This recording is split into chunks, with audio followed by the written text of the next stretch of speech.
आज हम लेप्रेसी मेरे बनाए हुए महान डायग्राम्स की मदद से सीखने वाले हैं, ठीक है। तो ये जो लेप्रेसी होता है इसको हैंसेस डिजीज़ भी बोलते हैं, ठीक है। ये लेप्रेसी मेनली स्किन और पेरिफेरल नर्व्स को अफेक्ट होता है और कौन कॉज कर रहा है? माइकोबैक्टीरियम लेप्रे, ठीक है।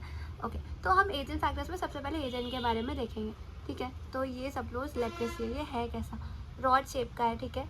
सेल के अंदर रहता है, इंट्रासेल्युलर है, gram positive, non motile, okay. Acid fast bacilli है, माइकोबैक्टीरियम है तो एसिड फास्ट भी है, ऑब्लिगेट, ओके, ठीक है, डन।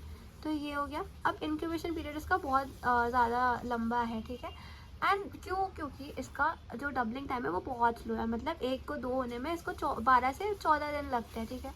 ओके, तो ये हो गया एजेंट फैक्टर्स, ठीक है। अब सोर्स ऑफ इन्फेक्शन देखते हैं। तो सोर्स कौन होगा? Untreated cases, active leprosy cases source होगा, ठीक है। तो मल्टीबैसिलरी केसेस मतलब बहुत सारे, मतलब मल्टीबैसिलरी केसेस में बैक्टीरियल लोड बहुत ज़्यादा है ना, तो ये बहुत ज़्यादा इन्फेक्शियस होगा कम्युनिटी को, ठीक है। That's it. नेक्स्ट, इसका मोड ऑफ एंट्री और एग्जिट क्या है? एंट्री है ज़्यादातर upper respiratory tract, nasal mucosa से होता है और स्किन से कभी कभी होता है, ठीक है। Okay, that's it. फिर क्या हो रहा है? ये बहुत ज़्यादा इन्फेक्शियस डिजीज़ है पर इसका पैथोजेनिसिटी कम होता है, ठीक है। ओके, तो ये जो इन्फेक्शियस डिजीज़ है, कोई भी इन्फेक्शियस पेशेंट है ना, अब मतलब अगर मुझे उसको नॉन इन्फेक्शियस बनाना है ना, तो मुझे 90 डेज़ का समय चाहिए जिसमें मैं उसको टैप्सोल दूंगी या फिर रिफैम्पिसिन दूंगी 3 हफ्तों के लिए, ठीक है। तो इसके लोकल एप्लीकेशन से सारे के सारे बैसिलाई ना मर जाएंगे, पता है, मर जाएंगे, ओके, 8 दिनों में ही मर जाएंगे, ठीक है। फिर हम ये देखते हैं होस्ट फैक्टर्स। होस्ट फैक्टर्स में सबसे पहले एज है ना, एज कौन से एज में हो रहा है? आ गया।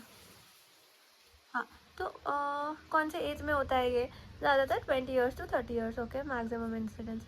और ये जो केसेस होते हैं ना, ये जो केसेस होते हैं, ये केसेस अटैक रेट्स भी देख लेते हैं। ये अटैक रेट्स इसमें आ रहा है एजेंट फैक्टर्स में, तो 4 to 12% होता है, ठीक है। ओके, 5 ईयर्स में फैलता है, ऐसा कुछ है। फिर फोर्स फैक्टर ज़्यादातर 20 से 30 ईयर्स तक इंसिडेंस ज़्यादा होता है, पर प्रीवैलेंस बच्चों में ज़्यादा होता है, ठीक है।